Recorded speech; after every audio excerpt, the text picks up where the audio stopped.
deux éléments nouveaux. D'une part, le pardon est un geste commis dans le groupe à destination du groupe ou de l'individu. D'autre part, le pardon est coextensif à la temporalité, non seulement du groupe ou de l'individu, mais aussi à l'égard de toute altérité vis-à-vis de ce groupe. Donc le pardon se révèle ainsi dans la ritualité désubjectivé. Il ne s'agit pas seulement d'une relation de sujet à sujet, il s'agit d'autre chose. Le pardon se révèle désubjectivé, c'est-à-dire reconduit à sa condition première. Il se révèle et révèle sa tenue dans la temporalité de son efficience.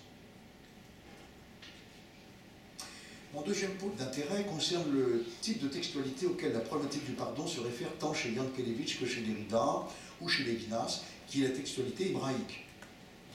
Ainsi, Yankelevitch, Aristote a connu le don, mais la Bible seule a vraiment connu le pardon. Loin de moi, et je la rejette d'emblée, l'idée de nier la dimension d'universalité de tel texte. Mais dès lors que quelque autorité inspiratrice leur est conférée, et la chose est parfaitement légitime, comme nous y ont accoutumé Emmanuel Lévinas et Paul Ricoeur notamment, le débat exige que les références soient élargies à d'autres écritures. Je ne parle généralement que de ce que je connais, c'est pourquoi je plaiderai dans une perspective non pas théologique telle qu'elle a été produite tout à l'heure, dessinée tout à l'heure, mais dans celle d'une philosophie de la religion. Je plaiderai donc pour que soit intégré le discours néo-testamentaire sur le pardon, ce d'autant plus qu'il me semble, à moi, tout comme au grand rabbin de Jérusalem que j'ai entendu sur ce sujet en 2007 à Rome, si tant est qu'il témoigne d'une radicalité inédite. Il faut, y est-il demandé, pardonner 77 fois cette fois, c'est-à-dire à l'infini. La question est de savoir si pardonner à l'infini équivaut à pardonner l'impardonnable. La réponse est négative. Le problème de l'impardonnable est que son concept reste pris dans la conditionnalité du sujet qui définit ce qui est impardonnable ou qui estime ce qui est impardonnable. Or, seul Dieu peut définir ce qui est impardonnable. Le sujet humain, lui, pardonne à l'infini car il n'est pas dans la position souveraine qui ne revient qu'à Dieu de cerner et de pardonner ce qui, aux yeux du sujet humain, est l'impardonnable. Donc le texte néo-testamentaire donne ici une indication qui permet de sortir de l'aporie théorique dans laquelle le débat précédent nous a placés, là où le sujet s'érige en arbitre des humains, des groupes et des nations, et donne l'illusion de définir ce qu'est l'impardonnable. Mais le texte néo-testamentaire ne s'en tient pas seulement à cette recommandation ou ce commandement de pardonner l'infini. Lors de la crucifixion, Yeshua de Nazareth dit en effet non pas « je leur pardonne », mais « Père, pardonne-leur, car ils ne savent pas ce qu'ils font ». Dans le récit du pire moment terrestre de Jésus, deux choses sont énoncées qui instruisent la réflexion, y compris philosophique. Premièrement, le pardon ultime n'est pas entre les mains des hommes, il revient à Dieu. Ainsi, tout pardon donné procédera du pardon préalablement reçu de Dieu. Et deuxièmement, l'ignorance dans laquelle se trouvent les commanditaires et les exécuteurs, dans laquelle ils se trouvent, à l'égard de la crucifixion, cela constitue le motif principal du pardon. Père, pardonne-leur, car ils ne savent pas ce qu'ils font. Ce n'est pas ici le discours socratique dans le Gorgias du nul n'est méchant volontairement, qui, comme on sait, établit une équation entre l'ignorance et la méchanceté. Nul n'est méchant volontairement, mais la prise en compte d'une situation précise où l'acte commis est excédé de toutes parts. C'est à défaut d'avoir saisi ce point qu'ont pu être développées à l'intérieur du christianisme lui-même les thèses malheureuses du peuple juif déicide, précisément, qui sait qui doit être pardonné et qui ne peut pas l'être. L'impardonnable laisse place alors à une autre catégorie que je voudrais introduire ici, non plus celle d'impardonnable, mais celle d'injustifiable. Qu'est-ce que l'injustifiable? C'est ce qui est placé en dehors de toute critériologie de l'acceptable, du tolérable, de l'approuvable, et qui échappe à toute valeur, à toute valorisation. L'injustifiable renvoie à une idée de ce qui est justifié et justifiable, mais le trajet qui va du justifié à l'injustifiable se moque de l'impardonnable.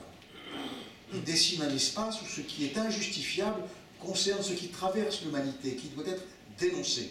Après tout, qu'avons-nous à faire de l'impardonnable? Ce qui importe, c'est l'injustifiable. Et donc, il doit être dénoncé, identifié comme tel. Le meurtre des enfants est injustifiable, universellement injustifiable. Qu'il soit pardonné ou pas relève de la situation où sont placés les sujets. Ses parents, le meurtrier, qu'il soit repenti ou non. donc rester monstrueux. Donc l'injustifiable est universel. L'impardonnable, il est-il? C'était ma deuxième question que je voulais ici poser à mon ami Yves Charles. Je lui ai demandé de réagir. Enfin, troisième moment de ma réflexion, qui s'appuie cette fois sur ce livre vif intitulé Difficile tolérance, car je crois que les thèses contenues dans ce livre, Difficile tolérance, s'éclairent, je crois assez bien, de ce texte plus récent sur le pardon que vous avez commis. Je relève donc la proposition spéculative qu'implique l'idée force de votre livre, à savoir la structure tolérance, et je voudrais me focaliser sur un point qui pourrait constituer l'un des nœuds du problème soulevé et traité, qui est celui, alors je voudrais discuter uniquement sur ce point qui me semble être le plus difficile, qui est celui de la neutralité comme concept politique. Malgré les forces souvent contraires que rencontre ce concept de neutralité, je voudrais dire sans réserve que je l'ai adopté également et depuis longtemps, me trouvant alors souvent moi-même confronté à des groupes de convictions religieuses pour lesquels le statut de neutralité ne fait pas ou ne saurait faire sens.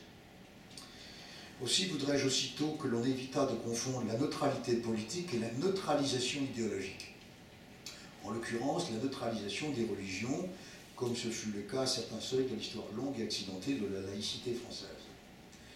La neutralité politique ne saurait signifier une absence de jugement ou un défaut de décision ou une relativisation de la foi. Je dirais qu'elle réclame donc une autorité. Mais où est son lieu?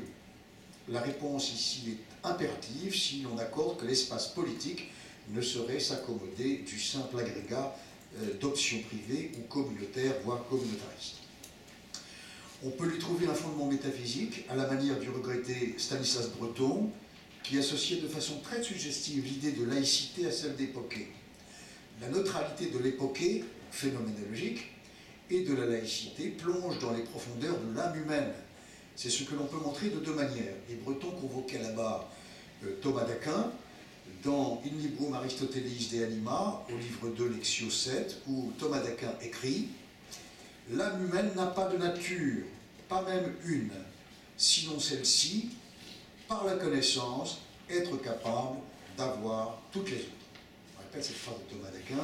L'âme humaine n'a pas de nature, pas même une, sinon celle-ci, par la connaissance, être capable d'avoir toutes les natures. Seconde référence, Damascius, le néo-platonicien, qui concevait l'âme humaine comme juste milieu des contraires, c'est-à-dire à la fois tout et rien. L'argument principal de Breton visait à montrer que l'approche à laquelle se rattache la neutralité, jusque-y comprise dans sa forme laïque, se fonde sur la condition de l'âme humaine en tant qu'indifférence et sérénité du juste milieu auquel conviendrait l'expression médiévale « néant par excès ». Fin de citation. La neutralité laïque n'a donc pas grand-chose à voir avec la neutralisation idéologique, mais elle n'a pas non plus à se prononcer ultimement sur la religion et l'athéisme. Elle renvoie d'emblée un espace qui autorise la suspension du jugement, non pas l'interdit ou le détruit, mais ce qui le permet, voire le régule. Et de fait, on aimerait en certains lieux que l'État respecte ce que veut dire la neutralité en tant que suspension du jugement dans certains domaines de compétences où ce sont les lobbies qui s'emparent du discours et le font céder par pression. On demandera alors de façon concomitante, car il le faut bien, s'il est possible de prolonger cette réflexion auprès de la religion. Si l'âme humaine est faite d'un point de neutralité qui est aussi bien un point conditionnel et transcendantal de jugement, alors c'est le statut du discours religieux lui-même, jusqu'en son énonciation dogmatique, qui se trouve impliqué. Celui-ci, d'énonciation dogmatique, ce discours, n'est-il pas toujours un jugement et une décision? Comment le discours religieux assume-t-il le moment transcendantal du jugement qui requiert une constitution neutre? Donc je voudrais ici passer par deux textes, un texte biblique. Bon, vous avez cité tout à l'heure, madame, le récit de Jean, la femme de Luther. Donc je m'abstiendrai de le faire, j'aurais aimé aussi le commenter, mais vous l'avez fait très bien. Je voudrais donc aller vers un autre texte qui est le fameux texte dans le livre des rois, le jugement de Salomon, qui est un texte sans doute un des plus beaux qui soit livré aux commentaires. Vous connaissez ce texte. Deux femmes revendiquent d'être la mère du même enfant. Salomon fait une proposition couper l'enfant en deux, cette proposition oblige les choses à parler d'elles-mêmes. Autrement dit, il ne juge pas, mais il rend un jugement. Il rend les choses à elle-même. La véritable mère, donc, veut laisser son enfant en vie, quitte à le perdre pour elle-même. Donc, les choses ont parlé. Le point de neutralité qui est celui de Salomon n'induit pas quelques programmes de neutralisation de la parole. Au contraire, il réunit en son silence les conditions qui permettent de la délivrer. Voilà. Autrement dit, cette procédure n'implique pas une réconciliation, mais une reconnaissance, et je fais ici référence à une des expressions favorites de Ishar Zarka, reconnaissance sans réconciliation, où évidemment dans ce texte il est question de l'islam, de la difficulté de faire place à la structure tolérance à des données communautaires ou communautaristes qui n'acceptent pas nécessairement cette structure tolérance. Alors, oui, reconnaissance sans réconciliation, on voit bien, afin de préserver le statut d'altérité face à la différence et dans la fragmentation. Alors c'est justement parce que la différence s'est aujourd'hui diluée dans la fragmentation, je ne suis pas sûr que nous soyons dans un climat différent, je crains que nous soyons dans un climat décomposé dans la fragmentation. C'est justement parce que la différence s'est diluée dans la fragmentation qu'est exigé un principe de reconnaissance. Alors je prendrai pour ma part le terme de reconnaissance que vous utilisez abondamment dans sa triple acception. D'abord la reconnaissance d'une altérité, c'est le premier niveau inévitable du mot reconnaissance. Je te reconnais comme un autre. Mais le mot reconnaissance est aussi employé en français dans un autre sens, qui est la reconnaissance de dette. Je reconnais que je te dois quelque chose, et non pas simplement que tu es, mais que je te dois. Et donc la question est de savoir comment, dans la communauté politique, dans l'espace politique, fonctionne aussi la reconnaissance de dette. Et enfin, troisièmement, en français, on dit très bien, il faut partir en reconnaissance, c'est-à-dire laisser place à de l'inaugurable. Comment donc le vivre ensemble, c'est aussi un partir en reconnaissance. Alors, si ce que je viens de dire a quelque sens, je me demande si la structure tolérance ne repose pas exclusivement sur la première acception, évitant la confrontation avec ce qu'exigent les deux autres. Et c'est pourquoi, pour ma part, je plaiderais en assumant ce que vous dites, bien sûr, de la structure tolérance, mais pour une structure d'alliance, ou un principe d'alliance. Structure d'alliance qui est en effet le présupposé du vivre en commun.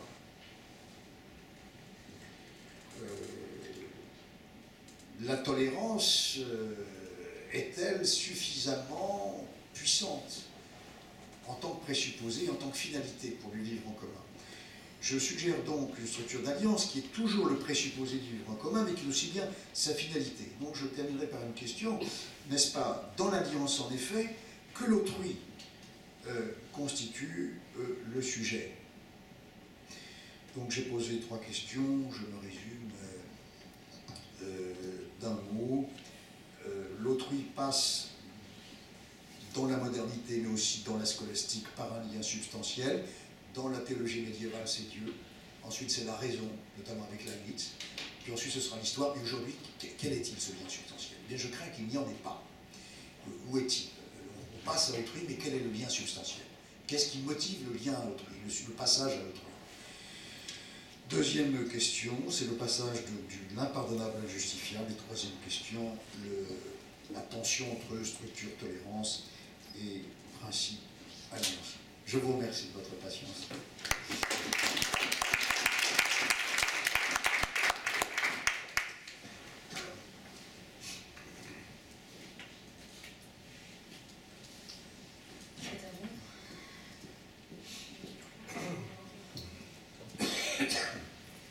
Merci de me céder la parole, merci aussi de ces exposés très profonds et qui, comme il se doit, remettent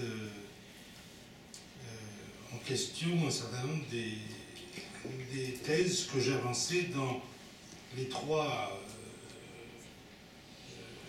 écrits de référence. Je rappelle, c'est l'autre voie de la subjectivité, la difficile tolérance, et puis l'article qui est parti dans la revue Archives de philosophie sur le pardon, et en particulier sur la thèse de Derrida, le pardon de l'impardonnable. Il n'y a de pardon que de l'impardonnable. Cher Gemma Serrano, vous, finalement, vous voulez montrer que la déconstruction, j'emploie le terme intentionnellement, auquel je soumets le texte de Derrida lui-même, pouvait être elle-même déconstruite. Et donc, d'une certaine manière, vous retrouvez Derrida malgré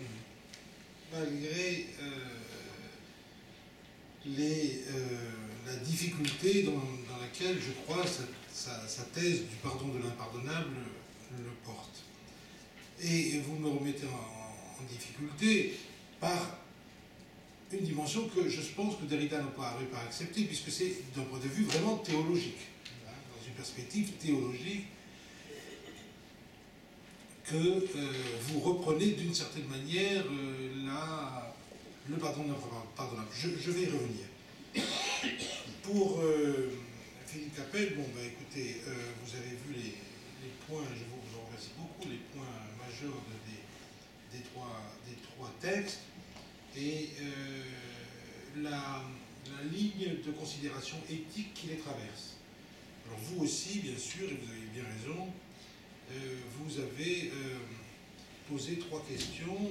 La question de la subjectivité au lien substantiel, la question de l'impardonnable et de l'injustifiable, et enfin la question d'un au-delà de la tolérance qui serait l'alliance. Je vais essayer de répondre en reprenant, non pas point par point, mais en resituant mes réponses dans une démarche qui est la mienne. Mon souci, depuis des années, est de sortir de l'impasse dans laquelle se trouve la philosophie contemporaine lorsqu'elle pense la subjectivité comme une subjectivité impériale. C'est-à-dire, et ça concerne un nombre de penseurs tout à fait considérable, l'idée que la subjectivité, qui est propre à l'époque moderne, dont on fait remonter la généalogie à Descartes, et cette subjectivité d'un maître de la nature, maître des autres, maître de lui-même, cette subjectivité qui serait à l'origine de toutes les catastrophes dans lesquelles le monde moderne serait tombé, y compris la Shoah, l'extermination.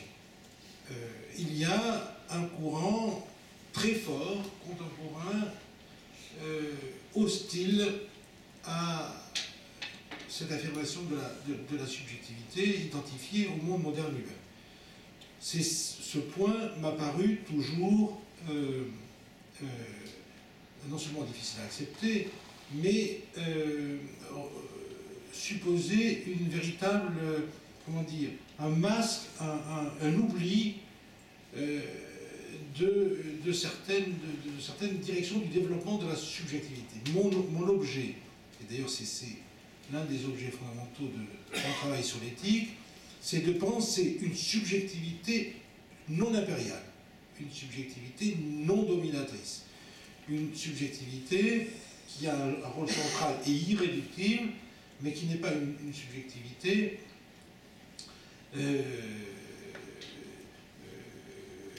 qui porterait elle-même vers la domination. Donc ça, c'est un point très important. Ce que j'ai fait, il y a maintenant pas mal de temps, il y a 14 ans, 15 ans, dans l'autre voie de la subjectivité, c'était d'essayer de montrer que dans l'histoire moderne, il y avait un courant de la subjectivité qui n'était pas cartésien. Un courant de la subjectivité qui n'était pas cartésien et qui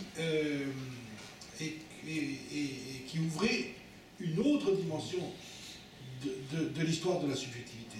Les textes de l'autre voie de la subjectivité étaient des textes historiques, disons, avec une introduction qui est tentée de montrer que la conception heideggerienne de la subjectivité moderne était une conception de la subjectivité, d'abord très partielle à l'égard de Descartes, et deuxièmement, qui masquait tout un courant de pensée de la subjectivité qui s'est développé dans les théories du droit.